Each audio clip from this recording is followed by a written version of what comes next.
Mr. Brar, a very good morning to you. Good morning, Sat Sri Akal, Vijay. Sat Sri Akal. So let's start with this. First of all, which projects fall under the purview of SCDC versus the other departments of the city? SCDC's mandate has been established by council. That mandate is published. It's on the SCDC website. You can see exactly what their areas of responsibility are.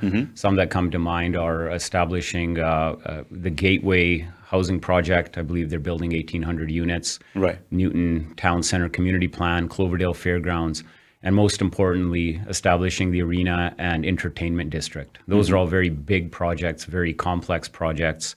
They have a different level of capability than the city. So that's why council has established that mandate for SCDC. Any kind of other real estate transactions, be it land parcels for development for public use, parks and other facilities, that falls under the city's mandate? That would be under the city's mandate, correct? Okay. Yeah. So I would say that 90% of the land transactions we do are a combination of things like getting statutory right-of-ways, selling remnant parcels, road closures to developers, and parks. Most of our land transactions are parkland acquisitions. And that comes under corporate services. That's the department that you oversee. That's correct, yes. Okay. Now, coming to this land deal for 72nd Avenue and 152nd Street, it's been a reason of a controversy the last couple of days.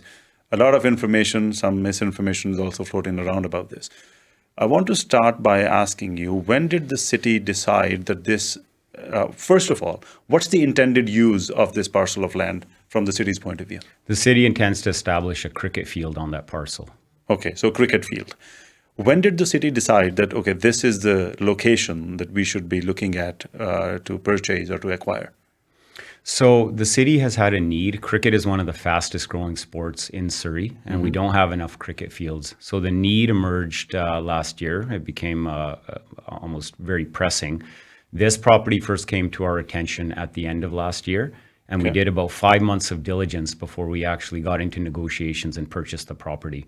So the diligence that we did was we hired engineers to do an assessment of the property.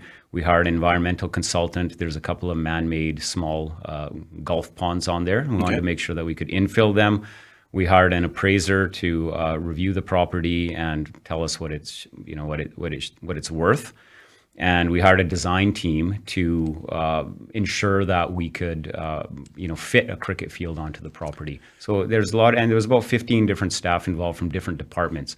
So whenever we're spending taxpayer money, we go through a lot of diligence. These aren't snap decisions that we enter into on a whim.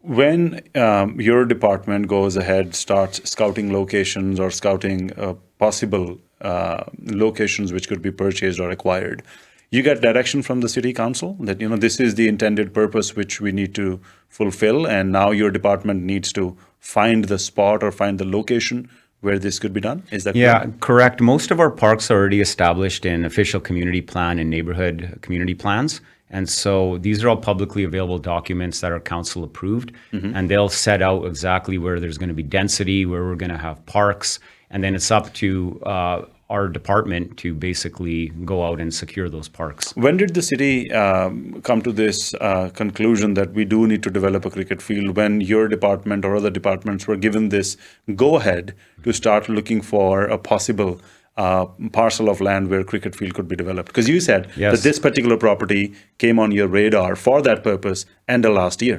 When were you given the instructions or the requirement by the city that we need to develop a cricket field? Let's go find a place. Yeah, so it's the parks department. So we have a parks planning area, and they determine what sort of sports field we need, what kind of parks amenities we need.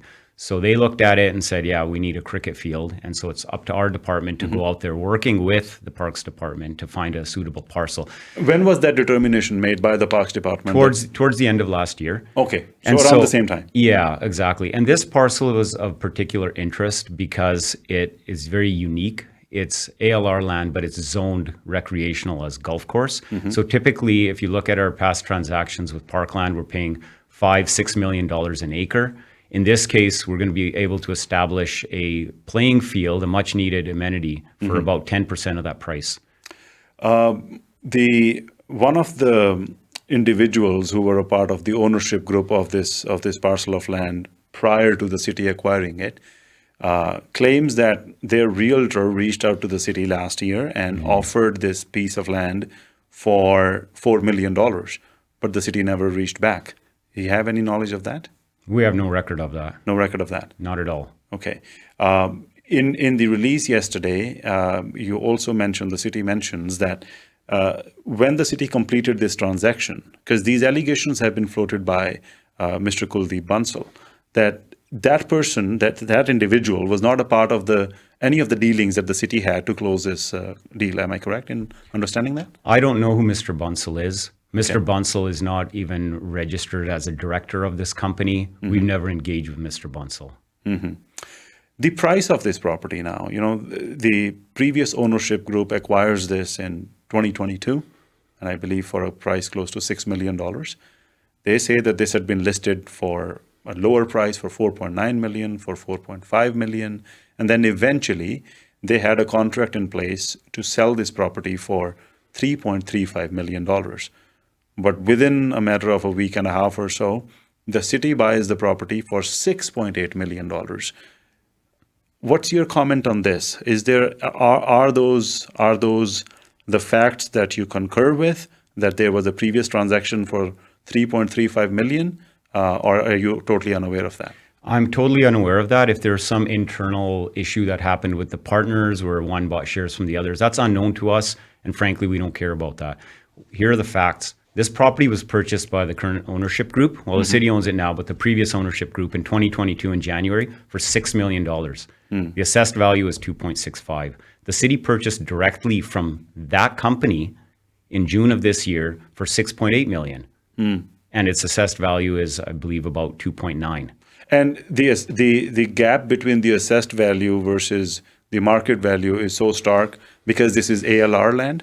That has, Because the reason I asked this question is because a big chunk of our listeners would look at assessed value from a residential point of view. And yes, there is always divergence between assessed value and the market value when we talk about residential real estate, but sometimes it's not that stark. But for ALR, that could be very well the case. That's 100% the case. You look at any ALR listings out there and you'll see a big gap.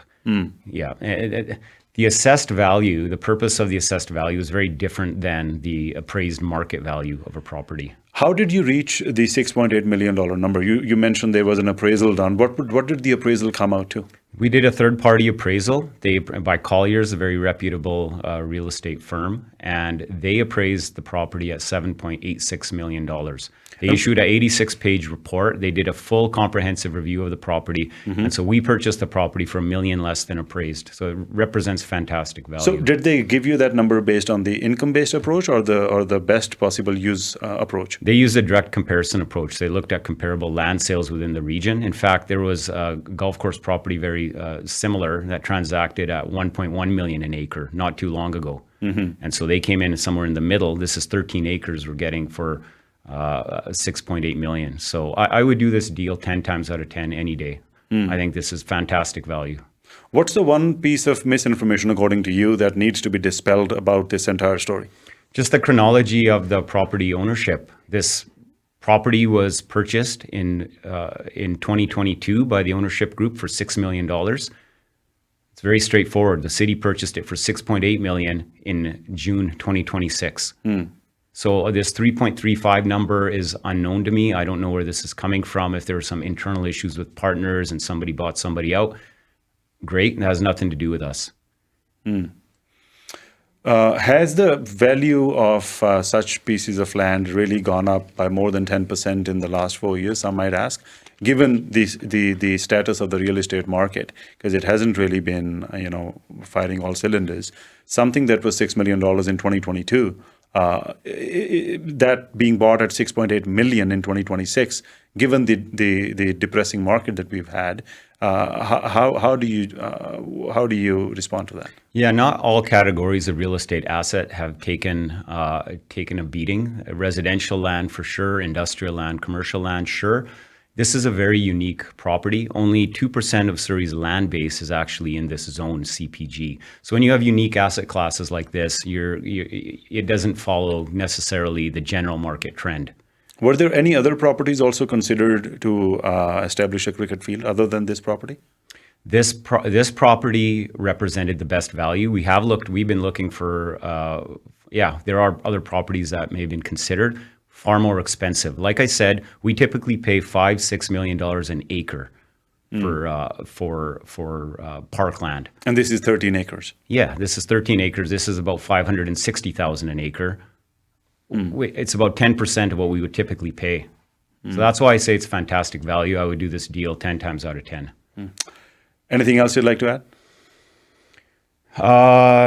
Just on the issue of assessed value versus market value, there's nothing unusual about that. These owners, they bought the land themselves in 2022 for $6 million when it was assessed at 2.65.